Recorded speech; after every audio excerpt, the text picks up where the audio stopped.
I had a recent question come my way, basically concerning how far has talent gotten me versus what I've practiced, the things that I've worked on and honed. This is an interesting question, and actually one that I think is beneficial to ask. First of all, it assumes that both talent and skill exist, that they might overlap, but that they are separate things. I think this is accurate. That talent obviously seems to exist in some artists, and that some artists really do have a lead on others.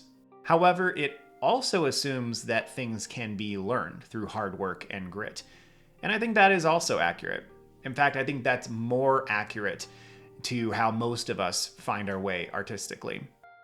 If you have talent, it will carry you, but how far it carries you is going to be determined by a number of factors. And I think the indisputable reality is that it will only carry you a certain distance. So if you got into art or started pursuing it at the beginnings because you had a natural talent for it, there's actually a greater chance that you give it up at some point. Talent is a strange and fickle thing, and it will inflate your ego, give you an inaccurate understanding of how much work it takes to achieve something. Find some area in your own life real quickly, something that has come easy to you over the years. For me, this was reading and math growing up.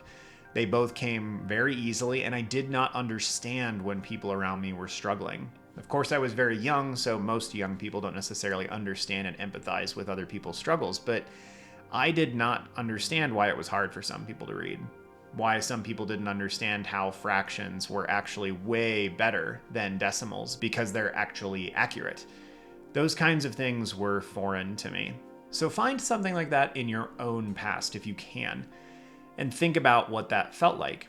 But the reality is, I think for almost all of us, if you follow that train of thought forward, there will come a time where your natural proclivities and talents did not suffice. Eventually, I reached a point where my natural talents in math were no longer doing the trick, and I had to put in way more time and effort than I was used to in order to continue to be proficient. And that's actually when I walked away from math because it became difficult. It was no longer fun. If you grow up with something being easy for you, generally when you hit friction, that's when you're going to walk away from it. And so ironically, as a teacher and just as a nearly 40-year-old adult, I've run into more people than I can count who had natural talent in art or music or writing or something, and now they don't do it at all as an adult. They hit a point of friction where they walked away from it. So that kind of just opens the can of worms, talking about this for me personally, but also I think it's beneficial to be in the abstract a little bit more, so you who are listening has something else to pull from. For me personally, I had some talent with art growing up. I thought I had a decent amount, but I also grew up in really small communities. And so being the best art kid in my second grade class on an Air Force base that was entirely dedicated to reconnaissance and top secret flights, my 20 student class, it wasn't a high ask to be the best drawer in that class. And I'm not even sure if I remember that accurately. After that point, I was homeschooled and then in private schools, and then finally came to Colorado in '97, and I was still one of the better kids at drawing in that class. But to be fair, I did not compare myself to other people when I was young, probably because I didn't pick up on social cues in a normal way. I didn't understand that other people had thoughts and feelings until I was about 10 years old, and then it was horrifying in the way that it is usually for a third grader, for somebody who's about 7 or 8 years old, I believe, when they start contemplating that everyone else has these thoughts. I was a late bloomer in that aspect, and there's probably some reasons for that, where if you've listened to much of my content, you might be able to guess as to why. But when I went to middle school, which was another small private school, for a time I was the best artist in my class, and it felt good. And then another student joined, and he was much better than me. And that's when I first saw what real artistic talent looked like. Somebody who was able to take concepts from their brain and just put them onto paper. They didn't have to work from references like I did. They could just work and get things down on paper. And when I first saw that, I was incredibly discouraged. I was able to see at that first time what real talent artistically looked like. And maybe it is this, comparison thing, right? Where maybe I did have some talent, but just seeing somebody who had an overwhelmingly larger amount of it, it was discouraging.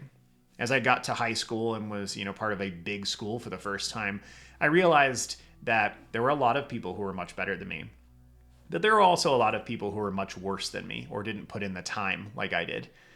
And so that's kind of the architecture of my answer to this question.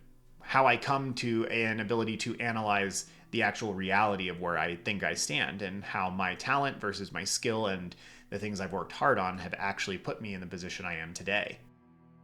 At present, I am 38 years old.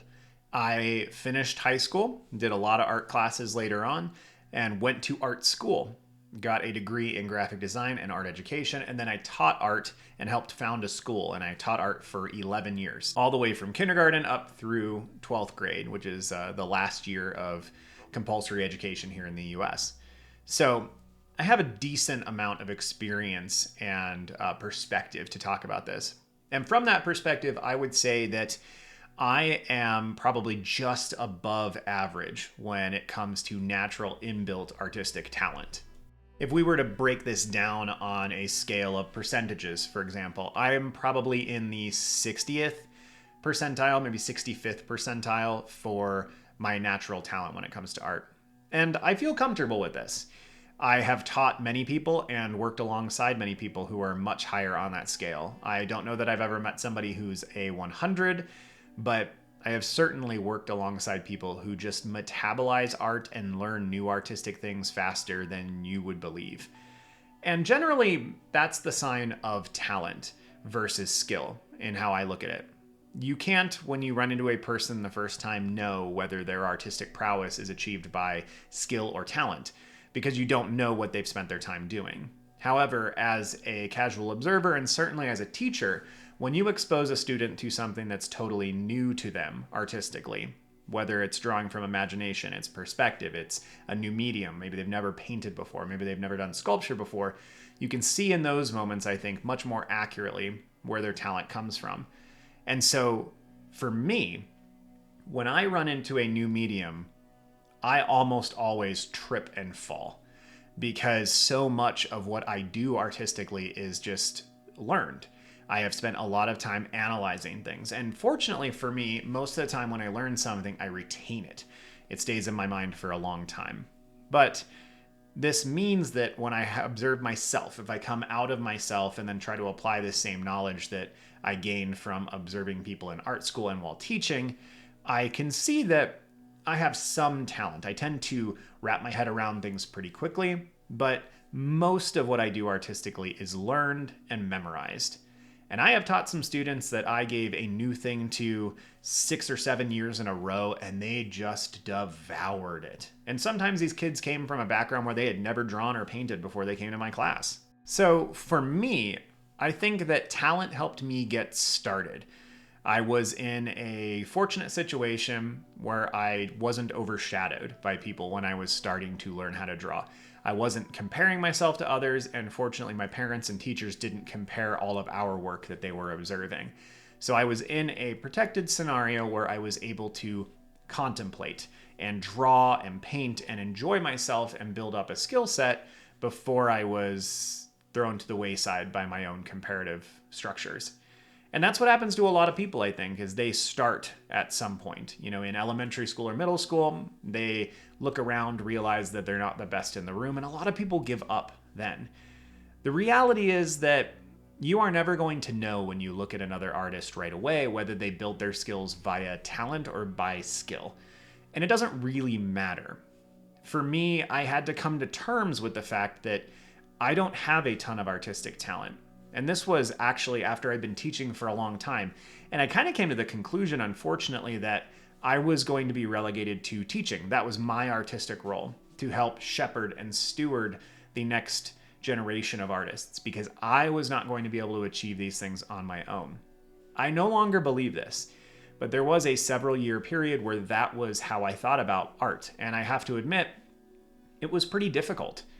I grew up world building and wanting to write things and create these worlds and bring things to life. And I essentially came to the conclusion that I couldn't. And that was really tough. Over the next couple years, I put some time into researching things. And I decided at one point that I was really going to dedicate myself to learning. And I was going to try to keep track of how much I was doing artistically, so it wasn't this amorphous thing in my brain. And I would actually then, over the course of months or a year, be able to assess if I had grown. And basically, it was like my last-ditch effort to go, is this going to be worth it or not? This was around the time of the pandemic, when my job was shifting pretty dramatically, and I had a lot more free time, both at home and professionally. And so I really started to dedicate myself to drawing again. I took a couple classes with people like Marshall Vandruff and Aaron Blaze. That second one was not a live class. It was one that I purchased. The ones with Marshall Vandruff were actually live, which was lovely.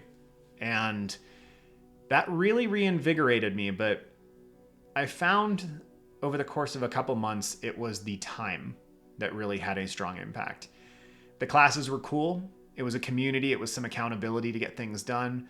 But primarily, it was just dedicating my time. And when I had decided that I was going to do a little bit of drawing every day, that I was going to take on challenges like Inktober, that was when I really started to grow. And at first it was very, very slow. I would reach the end of, the 31 drawings of October and go, hey, like these final drawings are better. Generally not the absolute last drawing, because then by then you're usually burnt out. But number 25 or 26 or something would be like, wow, this is really actually quite good. And it was enough encouragement that I kept to it. Now, I'm several years after that. I draw more now than I ever have. I study more, I practice more, especially for the content on here where I try to teach others. I think I'm actually pushing myself further than I ever have artistically. And I am seeing the growth in much smaller intervals. And it's really, really encouraging. I feel that it is unfortunate that I didn't know that I could do this.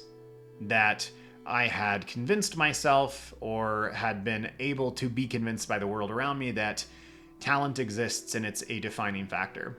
When in reality, I would say that talent certainly exists, but it is just a matter of you are starting a race against or alongside a whole bunch of other people, and some people are starting a half mile into that race, and some people are starting on the starting line. But at the end of the day, if those people who started a mile into the race decide to stop racing after a time, you just have to stick to it, and you'll be able to catch them.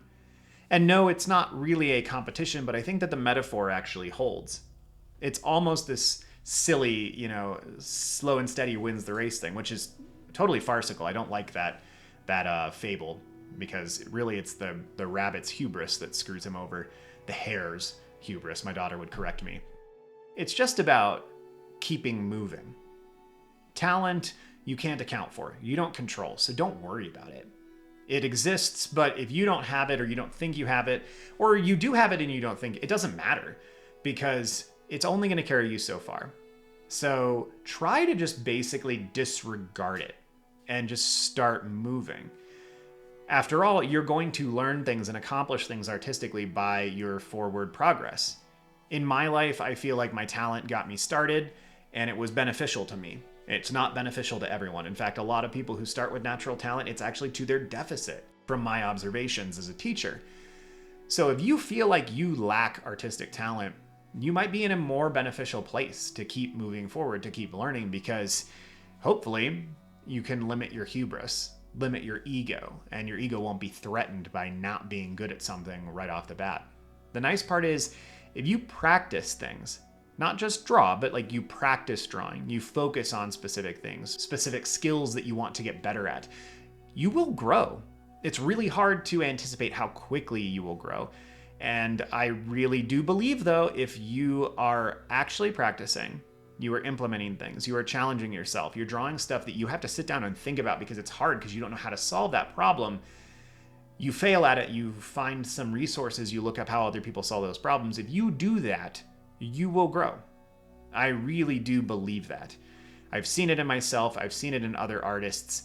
I think that hard work and banging your head against the wall until you get better is basically not just an effective method, but maybe the only method that actually works. Some people do it in a way where it doesn't feel like that. But I think if you really strip it down, if you really break it down, I think all artistic growth happens from the daily pain of continuing to dedicate yourself to something hard. If you're even just working on art because it's fun, because you enjoy it and it's your downtime, that creates a structure where you are able to continue to work frequently. If you do that in conjunction with a little bit of challenging yourself and doing things that are just outside your current skill level, you will continue to improve there too. It really is unremarkable and pretty simple.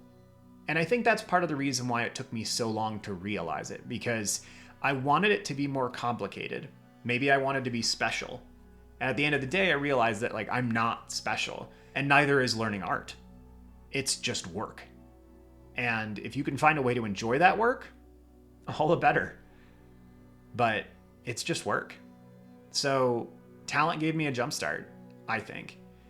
And skill is being developed constantly from hard work, from banging my head against the wall, drawing when I don't want to draw, finding ways to draw things that are entertaining and fun, drawing with my daughter a lot, taking on challenges because they hold me accountable.